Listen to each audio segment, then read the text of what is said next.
Hello viewers and welcome to another episode of Elections by Numbers. Today we're talking about the Hawkeye State, Iowa. Iowa has the highest literacy rate of any state in the country at 99%. It is the only state where both the eastern and the western borders are defined by bodies of water, with the Mississippi River to the east and the Missouri River to the west. Television legend Johnny Carson and Hollywood legend John Wayne are both from Iowa. The state also gave us one of the more well-known and successful heavy metal acts of the 21st century. The band Slipknot reigns from the capital and largest city, Des Moines, and sounds so loud it's almost as if they had 9 members in their band. Iowa has 4 congressional House districts, and the current balance of power is 3 Democrats to 1 Republican. To get an idea of how Iowans have been voting for their representatives over the years, let's pull up a line graph right now.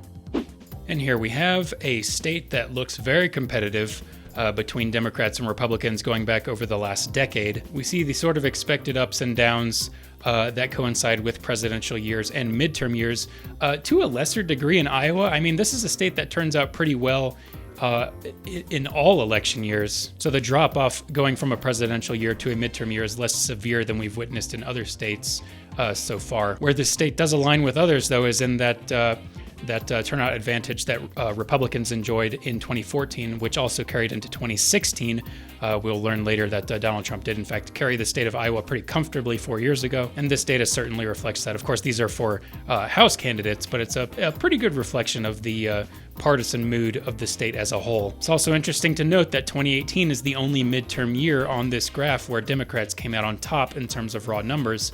That's going to be an important factor later in some of our predictions. Now, let's toss that graph aside. The partisan ratings of each of Iowa's 4 districts, according to the Cook Political Reports Partisan Voting Index, are Democrat +1, Democrat +1, Republican +1, and Republican +11, respectively, meaning that districts 1, 2, and 3 are very centrist, very similar to the national average in terms of partisanship, but that 4th district in the northwestern part of the state is very heavily, reliably Republican. Based on the trajectory of how partisan turnout has been trending over the last couple years, I do think that the 3 more centrist districts are going to all remain Democrat. I also think that 4th district is going to remain Republican, helped in part because current Representative Steve King got primaried this year, a very, very controversial figure in Congress. He's shared sympathetic views regarding white supremacy, and as a result, lost the ability to run this November for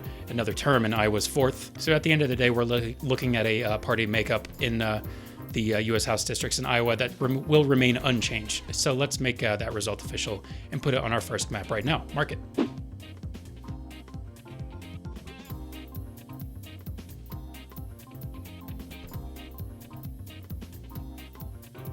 Up next, we have a Senate election in Iowa. Incumbent Republican Joni Ernst is running for a 2nd term this year against Democratic challenger Theresa Greenfield. Ernst won her first term in 2014 by about an 8% margin of victory after 5-term Democratic Senator Tom Harkin decided he was not going to run for a 6th term 6 years ago. Ernst is facing an expected much more competitive race this year, as it is a presidential year and a predicted high turnout year. To get an idea of how Iowans have been voting for senators, let's pull up some voter turnout ratios right now.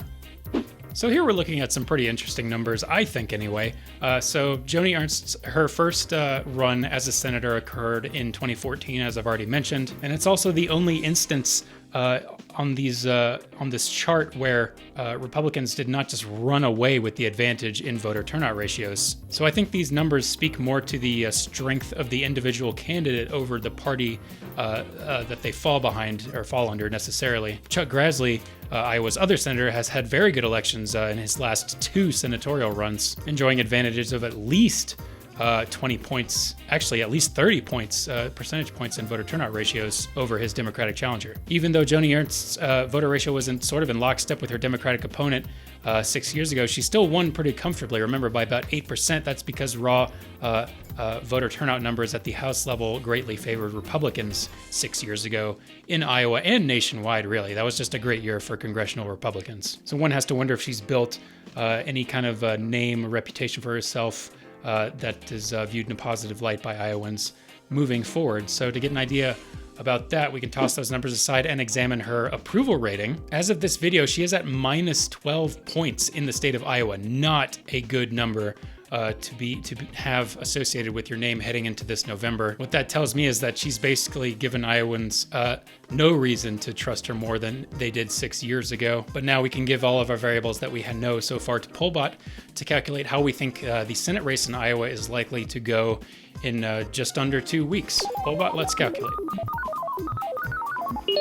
And there's your result. We have projected here today that Theresa Greenfield, the Democrat, will win the Senate race in Iowa by just over 1%, a 1.05% margin of victory. This would be putting the junior senator's seat back into Democratic control after 6 years of Republican Joni Ernst. Ernst was a rising star 6 years ago for Republicans, but she has not lived up to that expectation as reflected by her approval rating in the state. And the fact that turnout is projected to be very high this year is usually a good thing for Democrats anyway. That's why we projected that Greenfield will narrowly carry the state this year. And this is actually the first seat beyond the necessary 50 that we've already projected for Democrats, meaning that now they have a cushion of one extra seat when there are very high stakes controversial votes that come up on the Senate floor. Just a little extra insurance for Senate Democrats. So that's good news for that party anyway. Let's make this result official and put it on our senatorial map right now. Mark it.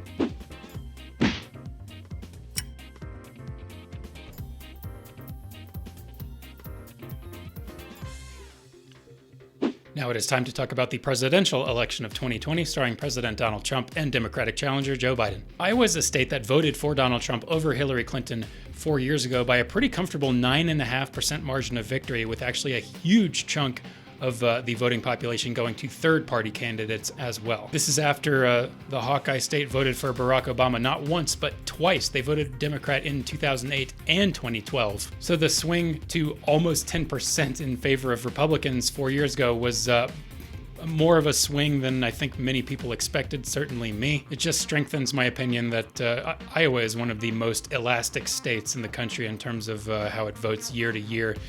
What I mean by that is it bounces more dramatically than other states normally would. That's why I wanted to save it for the last couple of weeks in the series, because I wanted to see how it was trending up until the latest possible moment. To get an idea of how Iowans have been voting for presidents, let's pull up some more voter turnout ratios right now.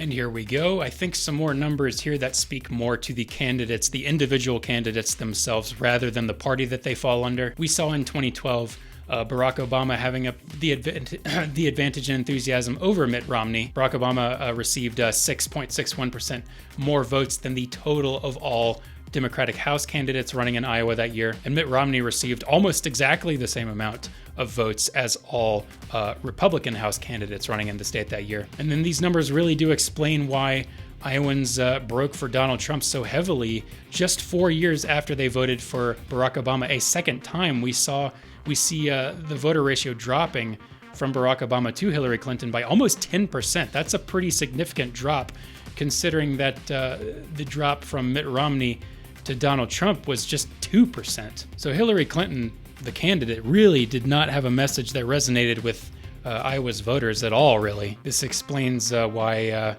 the state lurched so dramatically to the right. It wasn't necessarily a pro-Trump movement, it was more of an anti-Hillary Clinton movement. So that's something interesting to keep in the back of your head as we toss those numbers aside and lastly consider the approval rating of the incumbent. In this case, it is President Trump. As of this video, he's at -8 points in Iowa, -8 points in a very elastic state. He has the approval of 45% of Iowans and the disapproval of 53%. Not a good look for him moving forward. And with that, we have everything we need to make a call for Iowa. We have expected raw House turnout numbers. We have voter turnout ratios, and we have an approval rating. Let's give everything to Pollbot to calculate who wins Iowa's 6 Electoral College votes this year. Pollbot? Oh my God, okay. This is the closest margin of victory we've projected so far. Definitely at the presidential level, maybe at any level so far in this series, but we are projecting that Joe Biden will be able to carry Iowa to victory this year by just about 0.22%, not even a quarter of 1%. If there was any state that I was calling a pure toss-up at this point, it would be Iowa for sure, because it is so close to zero here, what we've called today. But Donald Trump's approval rating, I think, is going to be just enough for Joe Biden to be able to pull the state 9.5 percentage points back towards the left after just 4 years. Again, pure toss-up, but I'm going through this whole series without leaving without leaving anything blank, so I am going to have to call this state for Biden today. Let's make that result official and put it on our presidential map right now. Mark it.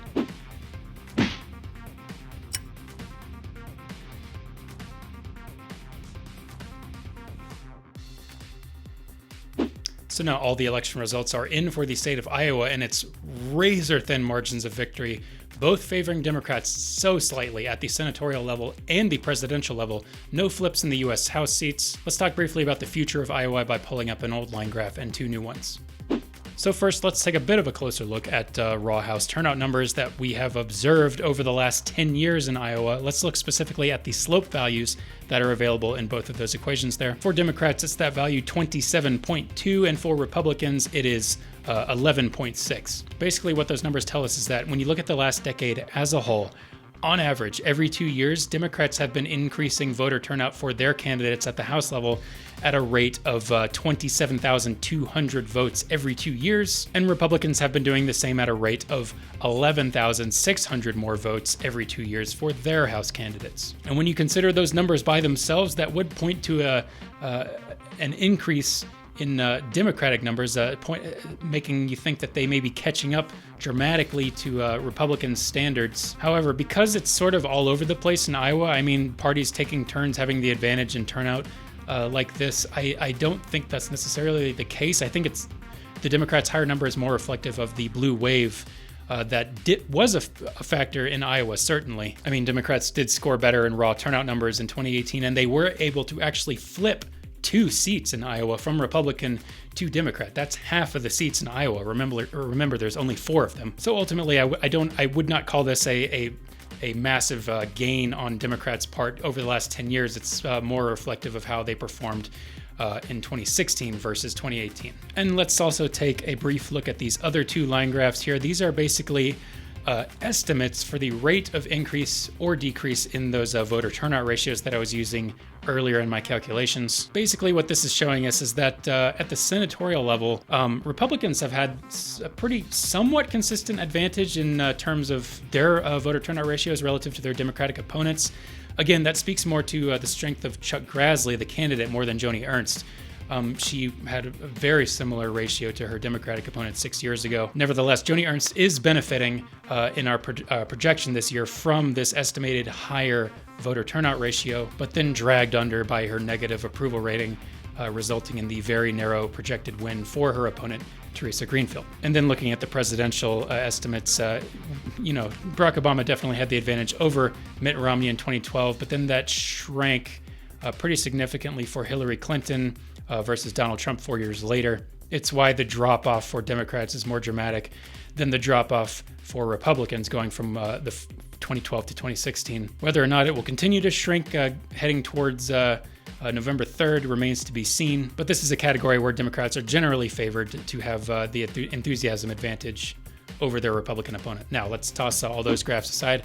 I'll give you my final consensus on Iowa. Iowa is going to stay very swingy and very elastic for a while. This is a state that really appreciates and participates in the political process. They turn out in pretty great numbers every year, regardless of whether it's a presidential year or a midterm year. They take their first-in-line status during primaries very seriously, and I haven't observed any trends that would suggest a dramatic shift to either one side of the political spectrum or the other. That's why I don't think it's going to be a lock for either party for a very long time, and it's going to bounce around more than any other swing, certainly most other swing states. And that just about does it for our latest episode of Elections by Numbers. I want to thank you, the viewer, for tuning in today.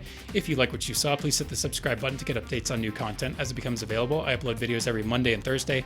I'm also on Twitter, and I update that account with which state I'm covering next ahead of the scheduled release date, so if you want to stay ahead of the curve, please give me a follow on Twitter, and that link is in the description. Thanks again for watching. Thank you for voting. See you next time.